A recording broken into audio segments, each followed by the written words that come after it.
跟 U 赛对线的话，他是会给我那种就是会给我压力那种选手嘛，他的打法就是也不会给我抓到机会，但是就是打得让我很难受。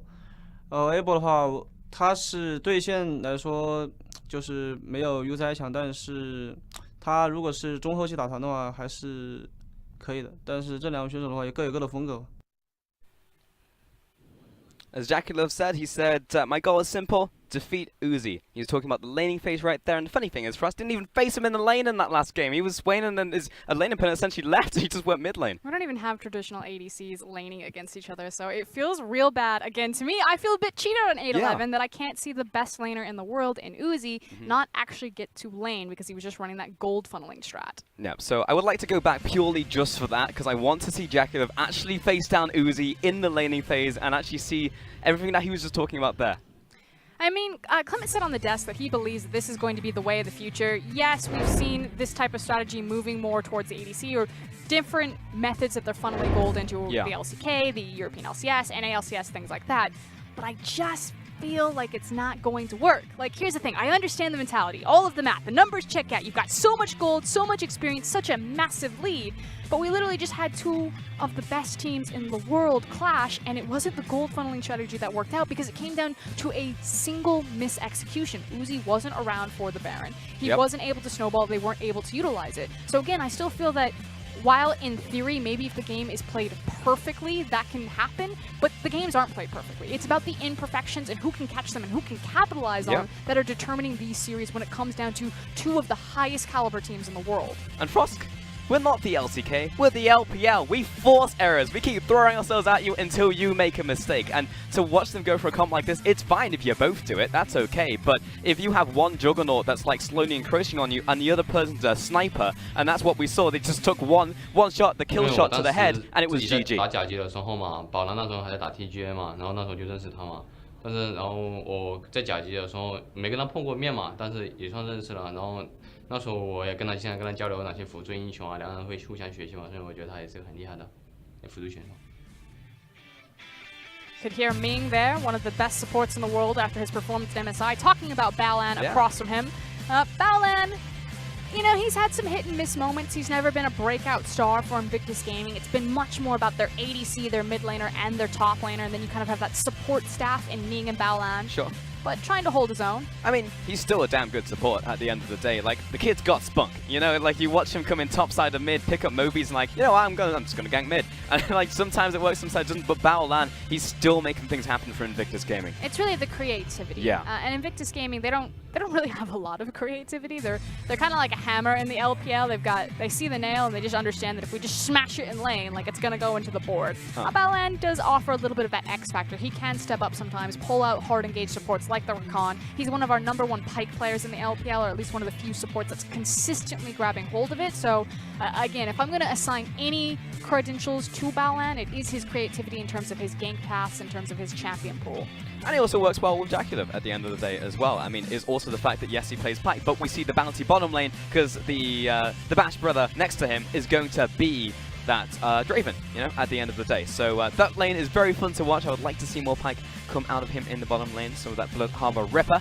But again, will we actually see it? On the opposite side, though, questions for RNG's draft. Will they actually go for the gold funnel composition once again, or try and go back to quote-unquote basics and actually go back to the bottom lane and face them on even footing? Because we've seen what happens. Invictus Gaming are a pretty good archer. So now all eyes on Coach Hart as that tie clip is a bit high up there, buddy. It's still a little bit tilted. And to be fair, so RNG, so it makes sense. Well, let's take a look at the ban so far. It will be Aatrox followed by Nocturne coming in. And Invictus Gaming will remove the Rakan from Ming, of course. So get that Xayah out of here. And also the Kai'Sa. Have to think about that one when you're facing down Uzi. I think you have to ban Lucian here. Unless Invictus Gaming really respect the Swain that much, they priority pick it in game #1 from blue side. And instead, it's going to be Xiaohu's Zoe. So picks like Lucian are up and available. As I said before, Invictus Gaming priority picked Swain from blue side. And Taliyah.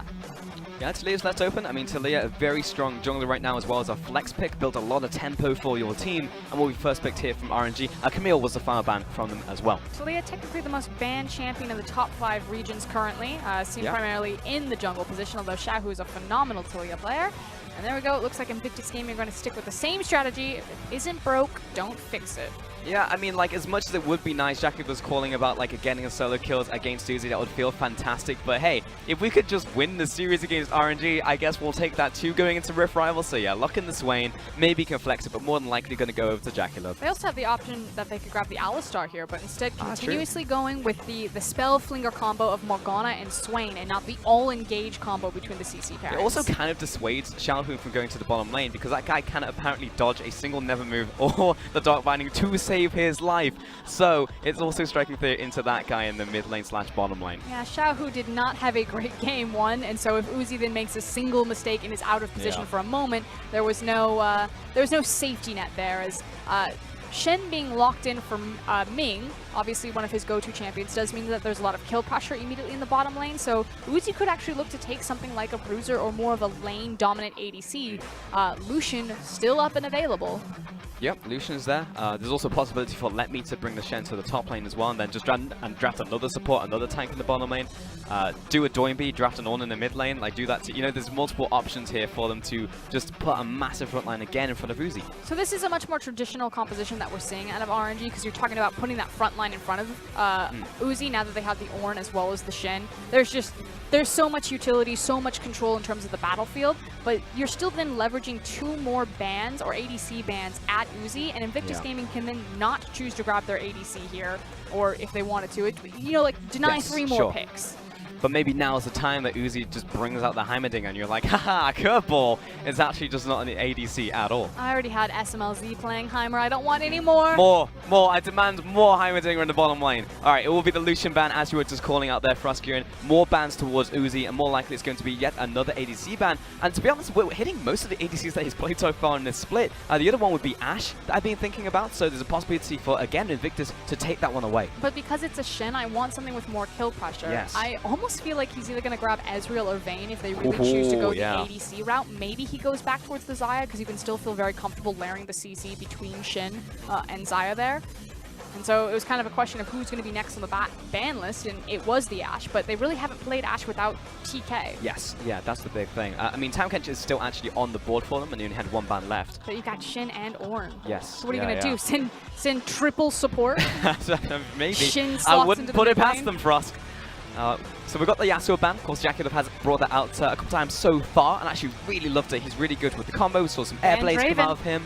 Ooh. Draven's still up, and so is Pyke. But the bottom lane has already been locked in because we've got the Swain and the Morgana, though they could technically be flexed away. That's what I'm saying. You could just flex that up into the mid lane and then grab Jackie Love, his signature champion. Yeah. Olaf will just instantly be locked in, so Invictus Gaming are just reading from a completely different page in the book. On the opposite side, it was the Galio being removed from Rookie as well. In the last game, it was one of the big things that really put the final nail in that coffin. That was the hammer coming down on the nail for us. But I will say that with this Olaf pick being done, it's going to be red side Rookie, because Olaf is really good at ganking the bottom lane in the LPL, and because you already then have Morgana and Swain, I determined that it should be again about the 3v3. We saw Ning spend all of his time down there. What did I say, Pulse? The Mad King is back. That's what we're calling him now. 100% win rate over 1 game. So let's see if he can continue that win rate and win this one and try and bring it to a 1-1 in this series. Stats don't lie. But they don't. Does this mean we're going to see another shenanigan with the gold funneling strat, but this time around not bringing Smite for Uzi in the mid lane? Remains to be seen. Remains to be seen. Tron will be the final pickup here. This is triple support with a Vayne. Yep, 3 tanks on the Vayne and a Yes! That's what I'm talking about. Jackie Love locks in the Draven and challenges Uzi, throws down the gauntlet. Okay, if you don't know who Jackie Love is, you're about to get a crash course. He is a Draven one-trick that came rampaging into the LPL as a prodigy. This is his bread and butter of a champion. Now, Jackie Love is often criticized that he goes too far forward, too far aggressive, but if Draven is your signature style, that's what it means. You must walk forward, you must be aggressive, you must get in people's faces, and Draven is still incredibly powerful on 8-11. He is indeed, and the comparison we were drawing earlier, Klaus is like, oh, I feel like Jackie Love, he was really good at that Yasuo, and you're like, well, yeah, Pulse, he plays Draven, he already knows how to walk forwards into people, and now we actually get to see Draven itself. Fantastic stuff coming out here, and we finally get to see the 2 ADCs hopefully go toe-to-toe in the bottom lane. I mean, the king is going against the prince right now. Uzi's Vayne versus Jackie Love's Draven. If we do not get a true 2v2, I will feel absolutely cheated.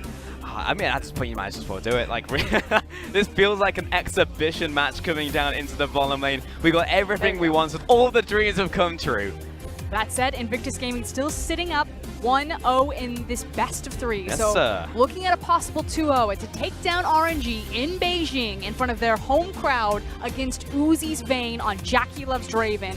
What a momentum to go into Rift Rivals for IG. I mean, they've walked into the house, into the palace, and essentially they would just desecrate it right Burn there. it. Yeah, burn it to the ground. And that's what they're trying to do. Smiles on both sides because they both realize they've brought their A-game, they've brought their signatures to the table. No holds barred. And this is a composition that I much prefer from RNG. I don't want any of that gold funneling bullshit. I want the true League of Legends. Give me the skirmishes, give me the 5v5s, give me Xiaohu on a signature pick like Talia. It's all about the Vayne. I know everyone's eyes are drawing to it, but Xiaohu is one of the best Talias in the league. I'm honestly at the edge of my seat. I mean, in a second I'm going to be standing up, but this is going to be so incredibly fun to watch in this second game between Invictus Gaming and RNG in the home arena in Beijing.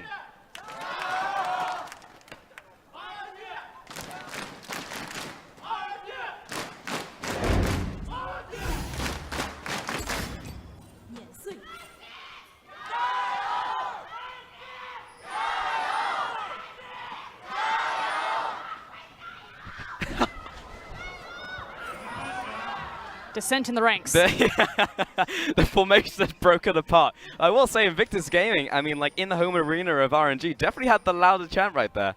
Well, Invictus Gaming are one game away from striking back and getting true revenge. It was RNG, the single thorn in their side, that denied them their record-breaking split and an appearance at MSI. So, looking at this one and hoping to close it out right quick, especially with Jackie Love on Draven. So we take a look at the keystones. Yep, we've got Talia. It's going to be Xiaohu's Talia in the middle lane, picking up that execute. Going to have the triple tap coming in there in the bottom lane for Uzi on the press the attack. I'm going to have Conquerors as well for Jackie. Very easy for him to maintain that and put up the damage there on that ADC. Uzi in the top lane. Are you running away, Uzi? Is that what you're doing? I mean, it makes sense. It Vayne does. still has a very hard time in the lane phase. Draven is a champion that can absolutely dominate lane phase. And Vayne also does incredibly well against Mundo. She's a long-time counter to Mundo because she runs at the champion and she just shoves him away. And a lot of other ADCs really struggle to deal with him in team fights. So I like the idea here. Vayne could actually have kill pressure on Duke, especially if he doesn't get any assistance from Ning. So I like it. But again, I wanted to see the Jackie Love Uzi lane phase. What a tease. Uzi, the Vayne is always going to be strong into melee characters in the top lane. Every top lane in solo queue knows it when you see that one Vayne in the top, you're like, come on, man, why are you doing this to me? And it's also huge credit to RNG. Clement talked about it on the analyst desk. They are very comfortable, you know, playing Xiaohu into the bottom lane, but likewise let me playing into the mid lane. It's Swain versus Ornn. He's played this matchup a million times. The only difference now is being aware of the multiple gank routes that Ning has available to him, especially from a Swain. So if I'm Invictus Gaming, I'm like, okay, RNG, they called us out in terms of our lane kingdom matchup. They've turned the tides on us, and it's going to be much harder to just kind of blitz them, but I can still cause a lot of havoc for Let Me, who's not used to laning there. Yeah, lots of damage to them early. Yeah, he's definitely not going to be used to that middle lane at all. And Jackie Love at the same time, remember, Draven, if he gets that initial kill when he's got a bunch of stacks to cash in there, that will, I mean, obviously be huge for them, but if we just kill him, that'll work too. Takes that tower shot. Shen, Ming, the paladin of RNG finds first blood. Jackie Love just got slapped across the face and he didn't see it coming at all. Oh my god. Well, let's see that one more time, shall we? The observer was completely caught off guard. And this is what we're talking about with Jackie Love. He just doesn't think about these types of things. He doesn't have the experience. And again, right back into this isn't the replay. It's happening again on live. Jackie Love dies 2 times in 1 minute. Ming just absolutely blasted that bottom lane. Now sitting 1-0-1, 100% kill. But Xiaohu didn't even assist in the second one. That was all Shin. How did Jackie Love die there? I have no idea. Give us another replay. He had to have teleported into the creep wave and then just got taunted immediately and then eaten all of the minion damage and walked down. But then it was the commit there for him, because remember, Ming didn't have the flash off of that, so they literally would have had to walk up. Balan was like, don't do it, Jackie Love, or the call was, I can black shield you in time. Okay, I swear, he's actually a really good player. If this is your first time seeing Jackie Love, it normally doesn't happen like this. But for whatever reason, laning against RNG, it's not even Uzi in his lane. He just crumbles. We saw it in the semifinals when Invictus Gaming faced across RNG, and RNG made that miracle run. JackeyLove just lost it. Speechless. Let's take a look at the stats real quick from Rookie. First in damage per minute, third in damage percent. Turns out he's a pretty good mid laner.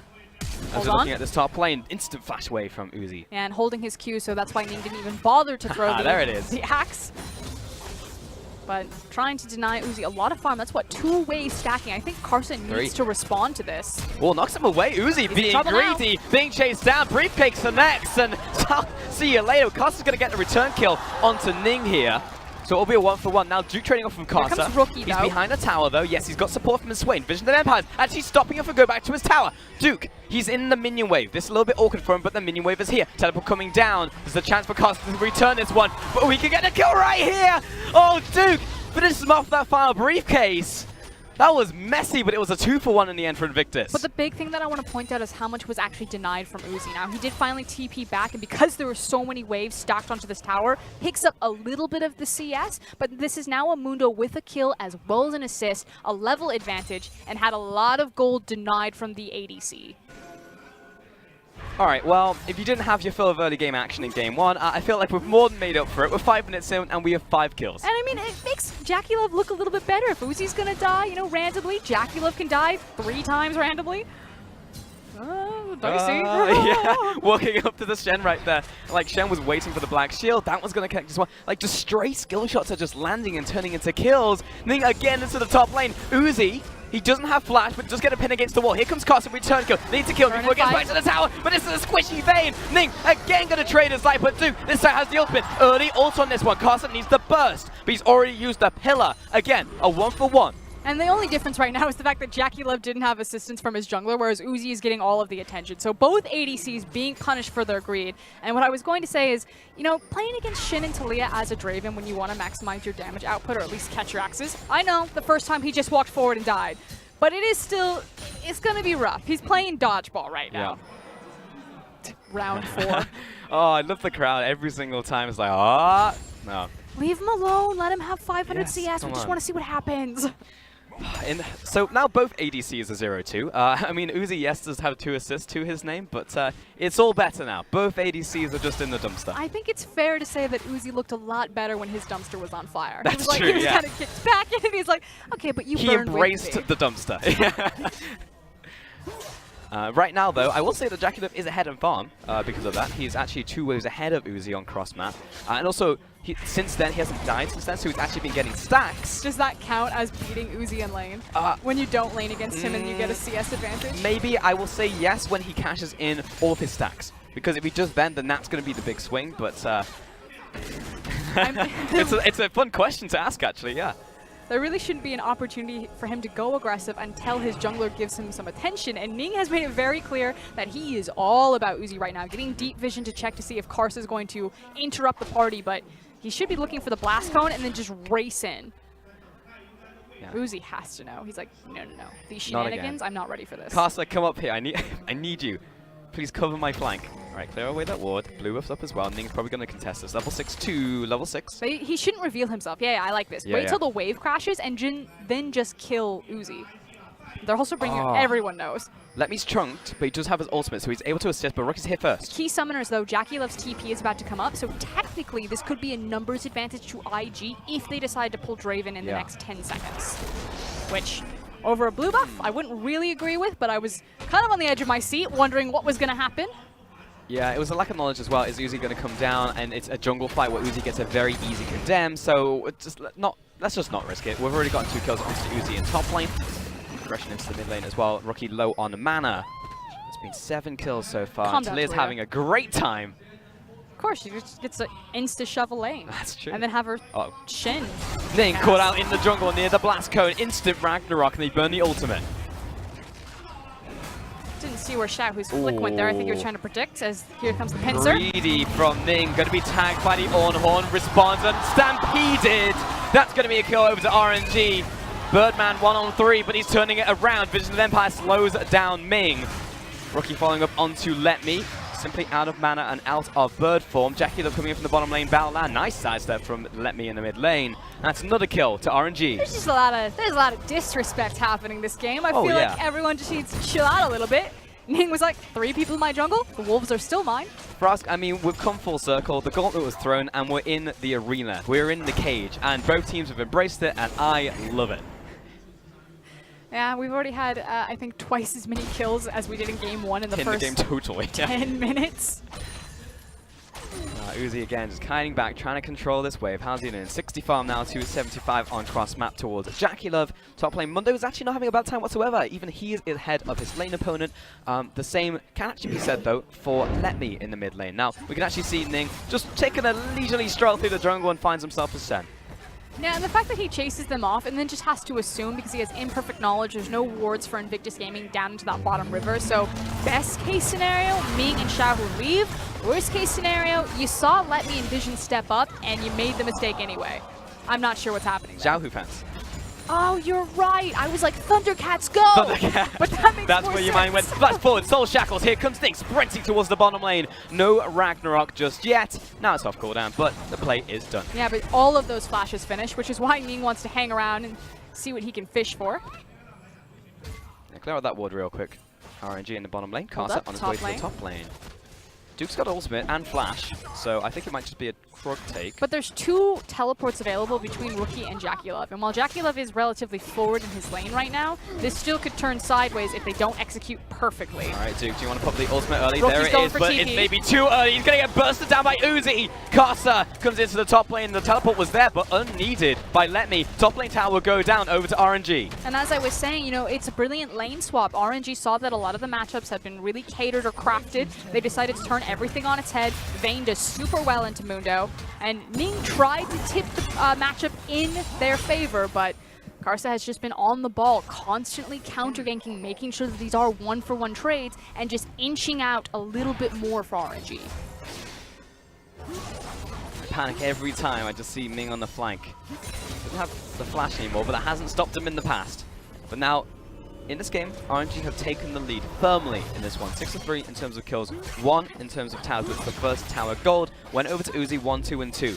So finally this Vayne is starting to get ahead. But keep in mind, I'm thinking about the stacks. 210 stacks, I believe, currently on this Draven. So it'll be a lot of extra gold to cash in if he gets that kill. He's still got to kill someone. Yes, that's the key thing, though. And Shen and Talia have kind of made the pact that they're just going to push in, especially because they don't have their flashes available. Maybe if they have their summoners, then they look to go aggressive. But it's really just been still all about Uzi, even though he's not in the mid lane and not in the bot lane. Moved up towards the top lane, but Carsa's given him 4 ganks, as well as his jungle camps. He actually just took the wolf camp. I mean, look at him. He's, what, 800 gold ahead now of JackeyLove. That's that first tower gold also chiming in there. Plus, he's got the Blade of the Rune King. He's actually hit a spike for himself into this Mundo matchup by itself. And obviously, that's huge. You were just talking earlier in the laning phase. This is one of the classic counters to Mundo in the top lane. And now he's got the bread and butter item to do that continuously now into this Mundo pick. There was just a hilarious moment when I was casting back at IEM Clone, like so many years ago. Ooh, that's a throwback. That's a long time ago. The QG Reapers versus H2K, I believe. And Mundo was picked up, and then Vayne was locked in as the counter pick. And I got to sit and talk to Veteran afterwards, the coach at the time, and I was like, why did you not ban the Vayne? Like, why wasn't this taken away? And his response was, in all honesty, I just forgot about it. I mean, who honestly goes into a draft and is just like, all right, guys, we're drafting Mundo top. Remember about the Vayne. And it is one of those relationships again because you haven't seen the champion in a long time, but you must respect that Uzi's going to bring it out, and Duke might be getting in. Almost just solo kill Duke in the top lane. Hang on. Okay, Carsa's going to finally get the kill there. Calculated. He pretends to miss the auto to bait out the flash. Gotcha. That's what happened there, yeah. 100%. A clicking. That was almost okay. bad. Anyways, yeah, got the kill on top lane, and they got the flash for free anyways, so good stuff. That kill goes over to Carsa in the jungle now, 3-1-1. Ning walks into the mid lane to give Rookie a push into the mid lane so he can probably get it back for himself. And the question really is, you know, how much or how long are they going to keep Uzi up into this top lane? Are they just going to create a safety net underneath him with a lot of vision and just continue to isolate this 1v1 in the same way that Kingzone would do with Khan on his Jace? Or are they eventually going to start moving this Vayne around the map? Because she's not an ADC that's really built for sieging towers. She's still that traditional duelist, so it still fundamentally changes how they're going to snowball this game out, even though it's the ADC or Uzi that's gotten ahead. Duel, get into a skirmish. I mean, he's heading mid right now, so it looks like with Rift Tower, they're still going to try to force the mid tower.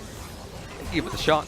I mean, with the Herald, though, obviously makes it a whole lot easier, especially if there's a chunk onto it. Shelly might just blast it by herself. I mean, personally, I think it'd be brilliant because you have a Shin and a Talia who are stalling out this bottom lane very well. I feel like IG are going to have to send multiple resources to force this broken, that you then look for that window. Okay, if IG send 3 or 4 people bottom to punish or try to force out Talia and Shin, you can play cross map with the Shin and try to either use Rift Herald mid or use Rift Herald to break an inner.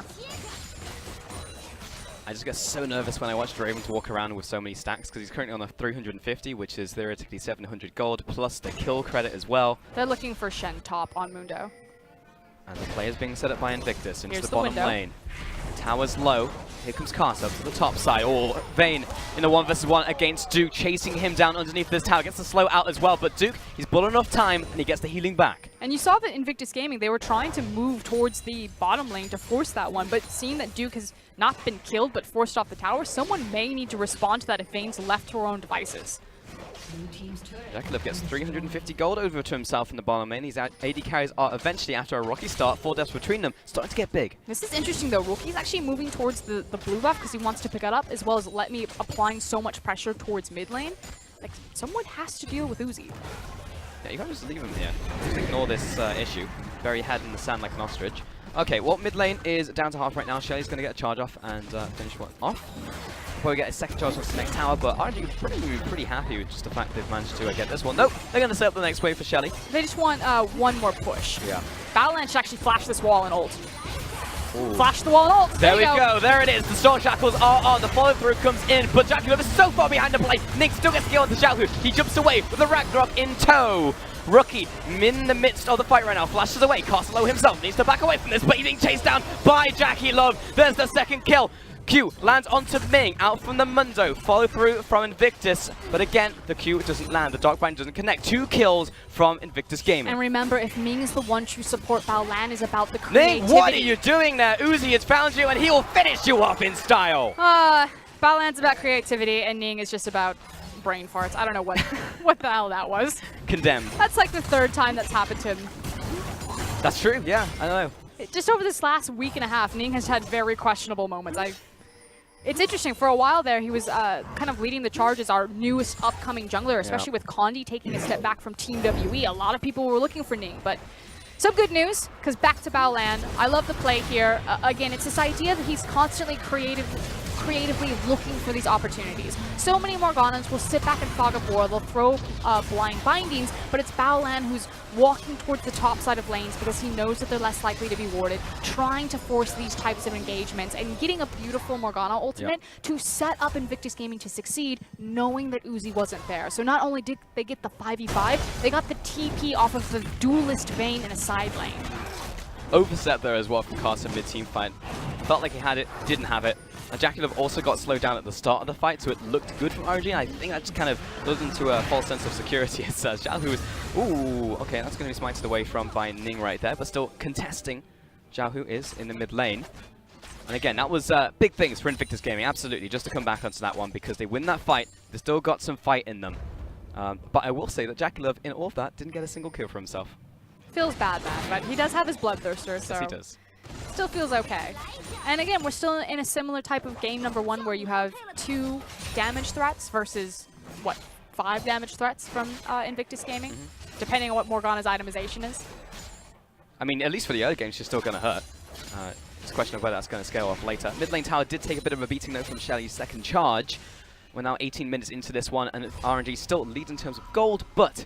as you said, there were multiple down threats, 5 down threats even on Invictus Gaming to actually put some hurt in these team fights onto RNG. But the scary thing is that wasn't a 5v5. And when it comes to true draw the line of scrimmage 5v5, especially in this composition from RNG, we're still going to heavily weight this towards RNG because consistently in the past they've shown to execute here, whereas IG have not. And to be frank, while JackieLove is a phenomenal Draven player, it's still really difficult to 5v5 with Draven. Right now, while he's kind of cropped back back in the 8-11 meta because of the itemization changes. You know, he isn't reliant on the crit like the other ADCs that fell out of favor. He's still really hard to play in 5v5 because you see where his axes are going to land, and he needs to keep up that damage threat. So lane phase got buffed in 8-11. The itemization buff helped him kind of crawl back into it, but he hasn't really broken his stride in terms of competitive viability because of his inability to 5v5. And if we just look at the team comps as a whole, last game we had the Juggernaut versus the Sniper, and the kill shot was taken, game 1 over. In the second game, it feels like we just have 2 Juggernauts going up against each other front to back. It's like, all right, well, there's no longer the precision, there's literal precision protocol coming in from a Camille and a Galio just right on top of the ADC. I just think it's so less to do with JackeyLove, though, in terms of responsibility. I mean, he's on his Draven, he's going to be having a good time, but he doesn't have to go off for his team to win. Uzi has to go off for RNG to win. Even though Xiaohu is on someone like Talia, it's still all about the Vayne. So for me, IG, you're looking at Rookie, you're looking at Duke, you're looking at Ning. These are kind of the 3 guys that are really responsible for getting a hold of that Vayne, because he can only push one of them back. So particularly Ning, he needs to find that execution on him. And not just tactically during a team fight. Yeah, just make sure that happens with Raptors, not in the 5v5s. And JackeyLove just needs to sit next to Rookie and have Rookie create zones for him so he can fight front to back. If Vayne steps forward, yeah, maybe you'd give her a nice 1-2 with an axe, half her health's gone, step up again. Yeah, square up, Vayne. Banner of Command picked up in the jungle there by Ning just now, and also placed down into the top lane, it looks like. Sneaky, sneaky. Ooh, flirting with the idea of Baron. Uzi. He's losing. Uzi. Uzi. It's fine, it's honey fruit. It's MSI all over again. He flashed into the Baron pit and died. Yeah, it's fine. This time, I mean, it was literally only the Baron and him. He thought it'd reset. Ming still gets tagged by that one. Duke's going to find the Q. Cleaver. They don't want to fully commit onto this one. Draven's not in position, nor is Rookie, and would not want to burn his teleport over nothing. Uzi's going to get his health back anyways in the top lane. He's got his Blade of Ruin King and the Gwynsu's Rage Blade, and he can also deal with this pesky minion that Ning has promoted up there. As Duke is in tow, and they are looking towards the top lane, but there's a control ward, so it's going to be 75 gold down the drain, but also Vayne is not dead. Here comes Ming as well, clearing out wards, doing 2 versus 2, and Duke is already low. Flash forward, dodges away from the Shadow Dash flash, and Duke, last towards right there it is. Uzi finds the finish. Ning kiting away, he's got the rest of the team behind it. Oh my god, the damage. Uzi is falling through, looking for his third. Balan over the wall, and JackeyLove needs to run away. 2 kills to RNG. And this Vayne is just a big deal, and no one is helping Duke out here. It feels like he's not used to the matchup, that he hasn't seen it in a while. He keeps leaving himself overextended. To be fair, he was punished very heavily by Karsa in the early game, but it has finally been the breaking point as Invictus Gaming lose control over this Baron pit, don't have access to the smite, and have the only option to try to team fight for this. Horn dodged away from by JackeyLove, but that is a flash down. Approaching is going to be definitely a pain now. Over the wall, can he get the steal to happen? No, it gets secured by Karsa. This time we have a jungler with the smite. I'm gonna secure it. RNG firmly in control. And what it comes down to is when we have standard compositions closer to what we saw in the 8.8 patch, it's RNG who just look like the cleaner execution team. When Invictus Gaming took the team fight, it was a 4v5. Uzi wasn't in position. But when Uzi is in position, when all of the cylinders are revolving around him, suddenly RNG are that well-oiled MSI championship team. That is where the magic happens. I know I've talked about it a lot, but I'm still just nervous because JackeyLove has 530 stacks. That's like he's got to kill someone. 300 gold, and we're 22 minutes in. It just makes me nervous. JackeyLove won't be able to stop this mid tower from falling because we have a Baron up, Baron minion, I believe. Yeah, Banner in from Ning. So Baron endorses his name, and knocking down towers is his game. Uzi, meanwhile, looking to prep the bottom wave as well as deny Invictus Gaming's own cannon creep. So it feels like an RNG are just going to prep this one and then rotate bottom. Yeah, old Spirit's Refuge there onto the cannon minions to stop it from being damaged. Oh, hello. We've found the little tiger right here. He's going to have to flash away from this one. Little Tiger's positioning has been quite precarious over the last few weeks. Yep. Xiaohu needs to certainly tighten up his play, especially because, again, Talia is one of his signature champions. Should be very used to it. I think so, but Uzi's having just one of those games, so it might be just okay. Ooh, Binding just connects there onto Carter as well, but again, Uzi's able to step into these towers. These are pretty much gimmies at this point. Invictus Gaming finding it hard really to initiate on top of these. Of course, they're going to try and store this as long as possible, but again, in RNG, these are just standing gold for them right now that they can knock over and get for themselves. They are just about for 7,000, 8,000 gold ahead. Going to pick themselves up another dragon in the form of an Ocean Dragon, and the next one will also be Infernal. So RNG just getting further and further ahead in this game. Unfortunately, at this point, I just feel like Invictus Gaming kind of got outmaneuvered in terms of what their composition wanted to do. Yes, there are still options for them about if they play this out late game, maybe they can find the assassination on Uzi, maybe they can clean it up, but RNG just have so much control between the Trundle, Ornn, and Shen to create zone for Vayne, and then she has her own safety with the Tumble as well as the Condemn, that it's still very difficult to find those windows, especially against the best Vayne player in the world. So I feel like Invictus Gaming, they bet a lot onto the lane phase, on finding these proper matchups. RNG flipped that on its head, sent Uzi into the top lane, sent Let Me into the mid lane, had the Talia Shin combo, and then just blasted Jackie Love level 2. And since then, it's been playing binding onto Uzi to follow through as well. He's going to get a lot of healing though, and Rookie goes right into the zones, as does Baolan, but Uzi kiting away. Here comes Ning, misses the axe, dodge from Uzi. He's ticking down, but so is Baolan, kiting away. Let Me following through. The Autox coming out there, flash forwards. I'll find the pillar for the kill, and now Jackie Love's there as well. Stand aside, Ornn. I'm going to kite backwards, look to move forwards. The flick is found, and Uzi finds the kill. Xiaohu on the backside. Duke kiting towards the base. He's getting chased out, but here comes Talia Wall. She's chasing him back to where he came. Duke out from the Duke, but in the end he will fall. Uzi takes one last tower shot, but it is 4 kills to Royal. And I feel like RNG, they experimented in game number 1, maybe not taking the series as seriously as they should, because they reached for a composition, the gold funneling strategy that they hadn't shown on 8-11. In game number 2, they go back to comfort, they go back to tried and true. Xiaohu's Talia, Uzi's Vayne, and they just smash Invictus Gaming. They do, but the game is not done just yet for Ascurin. Invictus Gaming, it's 25 minutes, remember, so death times are very low. So Royal, instead of choosing to try and look for the kill shot, the final nail in the coffin, they will instead go for double inhibitors. And so much gold to take back. So best case scenario, they find Uzi, they catch him basically blind because look at the vision control there, but they're unable to clean it up. Uzi, brilliant sidestepping, making sure that he dodges the axe out, gets away with just a sliver of health, and Invictus Gaming are then so far out of position that they're unable to capitalize. And Jackie Love plays it well here. The stand aside onto Let Me was beautiful, but eventually it's going to catch up with him. Finds the flick right there. Xiaohu, beautiful coming out from him. And then Uzi, look at him, he's back at full health. And it's just a perfect example of how difficult it is to play Draven in these team fights, because you're having to dodge things like the pillar, like the flick, like the worked ground. I mean, Talia is frankly just a nightmare to be looking across, especially with her range comparatively to Draven's range. Annoying stuff, and the flick comes out faster than unfortunately Draven can move in team fights without the blood rush when it's permanently up. And see the damage difference right there. Talia really was the difference maker. 4,000 damage out from him right there, even over the Uzi. The Vayne coming in there in the bottom lane. And also, unfortunately, at the end of that team fight, Jackie Love lose half of his stacks, and that is a lot of gold down the drain, unfortunately. It's a 10k gold lead for RNG now. This is the last nail in the coffin, if you will, the last stand for Invictus Gaming if they want to make miracles happen. Might be a little bit reminiscent of their spring split, though. It started out strong and... Too early, question mark? Well, let's see if they can upset history. Looks like they might get one more chance, because I have a feeling we're going to game 3. Ow, ow, ow, ow, ow. Those pebbles come in. Chase comes through onto the Olaf. Up comes the wall.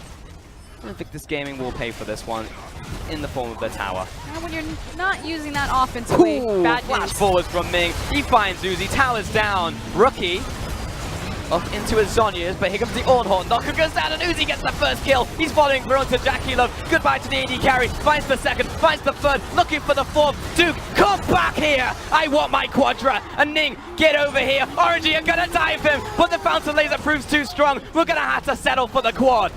And some giggles there. They don't get the pentakill, but they do take the game. Kings may bleed, but in the end, they will not be broken. RNG take us to game 3.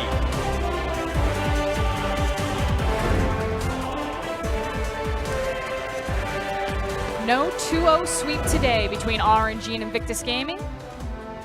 It was as if it was scripted to be. We're going to game 3. And the best part is that this will not be the only time these teams face, because we are both in the Western Conference. We will get to see RNG and Invictus Gaming face twice before a possible rematch in what I assume will be playoffs. Hopefully finals this time. Hopefully, yeah.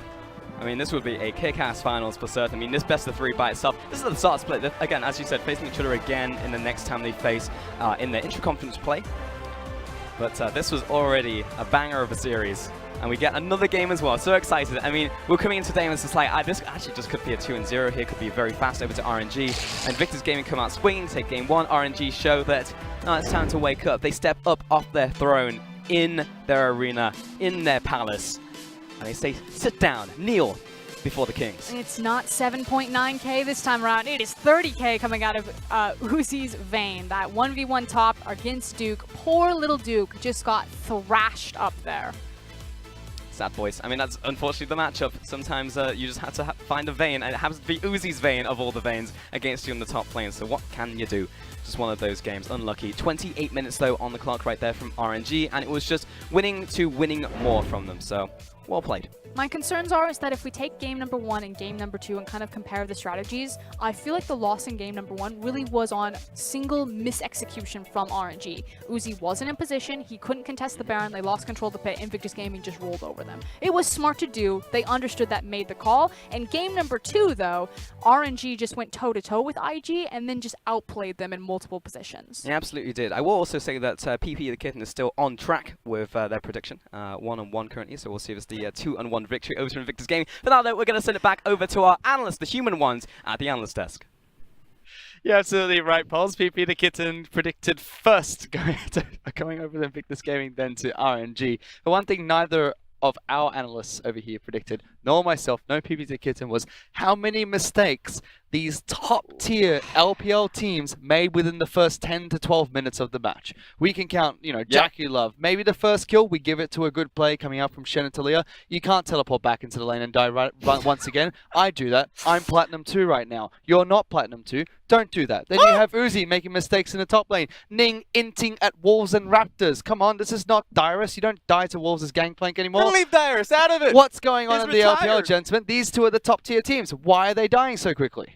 It's early summer, and they're just playing. It is poorly. not early. It's bloody 8:54 right now, Clement. All right. There really were a lot of mistakes made here, and I think it's what Stake talked to us about, and it's players being not familiar with certain matchups going down there. Okay. I don't think anyone expected the kill threat from the bot lane. Even though RNG has played this 2 times already, I don't think IG was prepared. A different environment, a different setting. Uzi in the top lane, legitimately, of course, the Draven pick that was meant for the Vayne, going up against the double melee, or at least a major matchup as well. There's a lot you don't expect, and a lot that makes those mistakes happen. So, on to the Ning point.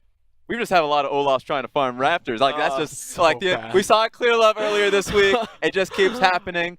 You gotta relax. But I agree, there's a lot of mistakes happened earlier on this game, and it came down to the fact that both these teams had very viable compositions. You can already see right here. I love the idea of Vayne being drafted in, and Clement, you made a good point about it, because they already saw the Mundo, so they recognized that, Draven getting drafted here, we can go top lane and have a fantastic match. Yeah. And Clements, it's not the first time we've seen RNG send their AD carry to the top lane. Uzi did at the very start when they went up against JD in their opening match. Even though they lost that 2-1, it's not the first time RNG have showcased this strategy. I don't think it's correct this time, but I have to point out, I think the direction for RNG is tremendous because they are realizing the potential of gold funneling, and they're moving around their players into different positions based on the matchups. Yes. Based on the matchups. That's not something that we have seen from any other team yet. They run this particular strategy, and they always run it. But this time, they know that, hey, Mundo can't do anything to the Vayne once I get enough levels. He started the game 3 kills behind, still able to pull this off. Yeah, once you have the 2 core items there, Guinsoo's Rage Blade